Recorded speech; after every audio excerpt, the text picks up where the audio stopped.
ಇಡಿ ವಿಚಾರಣೆಗೆ ಸಚಿವ ಡಿಕೆ ಶಿವಕುಮಾರ್ ಅವರು ಗೈರು ಹಾಜರಾಗುವಂತ ಸಾಧ್ಯತೆ ಇದೆ.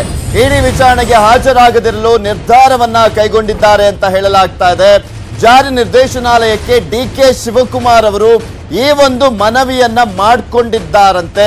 ಈ ಜಾರಿ ನಿರ್ದೇಶನಾಲಯಕ್ಕೆ ಈ ಒಂದು ಮನವಿ ಅಂದ್ರೆ ನನಗೆ ಅವತ್ತು ಬರೋದಕ್ಕೆ ಆಗ್ತಾ ಇಲ್ಲ, ಫೆಬ್ರವರಿ 8ರಂದು ರಾಜ್ಯದಲ್ಲಿ ಬಜೆಟ್ ಇದೆ, ಸೊ ಹೀಗಾಗಿ ಸರ್ಕಾರದಲ್ಲಿ ನಾನು ಸಚಿವನಾಗಿದ್ದೇನೆ, ಬಜೆಟ್ ಮಂಡನೆ ವೇಳೆ ಉಪಸ್ಥಿತಿ ಅತ್ಯಗತ್ಯವಾಗಿದೆ, ಅಗತ್ಯವಾಗಿದೆ, ಸೊ ಹೀಗಾಗಿ ನನಗೆ ಅವತ್ತೊಂದಿನ ಎಕ್ಸ್ಕ್ಯೂಸ್ ಕೊಟ್ಬಿಡಿ ಅಂತ ಮನವಿಯನ್ನ ಮಾಡಿಕೊಂಡಿದ್ದಾರೆ ಅಂತ ಹೇಳಲಾಗ್ತಾ ಇದೆ.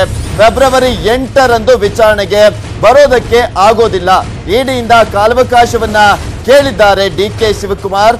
ಬಜೆಟ್ ನೆಪವನ್ನ ಹೇಳಿ ತಪ್ಪಿಸಿಕೊಳ್ಳೋದಕ್ಕೆ ಮುಂದಾಗಿದ್ದಾರೆ ಡಿಕೆ ಶಿವಕುಮಾರ್. ನನಗೆ ಅವತ್ತೊಂದಿನ ಎಕ್ಸ್ಕ್ಯೂಸ್ ಕೊಟ್ಬಿಡಿ, ಫೆಬ್ರವರಿ 8ನೇ ತಾರೀಕು, ಏಕೆಂದ್ರೆ ಅವತ್ತು ರಾಜ್ಯದ ಬಜೆಟ್ ಮಂಡಿಸಲಿದ್ದಾರೆ, ನಾನು ಸರ್ಕಾರದಲ್ಲಿ ಸಚಿವನಾಗಿರುವಂತ ಹಿನ್ನೆಲೆಯಲ್ಲಿ ಅಲ್ಲಿ ಇರಲೇಬೇಕಾಗಿದೆ, ಸೊ ಹೀಗಾಗಿ ನನಗೆ ಅವತ್ತೊಂದಿನ ಎಕ್ಸ್ಕ್ಯೂಸ್ ಕೊಡಿ, ನೀವು ನೆಕ್ಸ್ಟ್ ಯಾವತ್ತು ಕರಿತೀರೋ ಅವತ್ತು ಬರ್ತೀನಿ ಅನ್ನುವ ನಿಟ್ಟಿನಲ್ಲಿ ಮನವಿಯನ್ನ ಮಾಡಿಕೊಂಡಿದ್ದಾರಂತೆ ಡಿಕೆ ಶಿವಕುಮಾರ್ ಅವರು. ಯಾಕೆಂದ್ರೆ ಫೆಬ್ರವರಿ 8ನೇ ತಾರೀಕೆ ಇಡಿ ಕರೆದಿರುವಂತ ವಿಚಾರಣೆಗೆ ಹಾಜರಾಗಬೇಕಾಗಿತ್ತು ದೆಹಲಿಯಲ್ಲಿ ಡಿಕೆ ಶಿವಕುಮಾರ್ ಅವರು.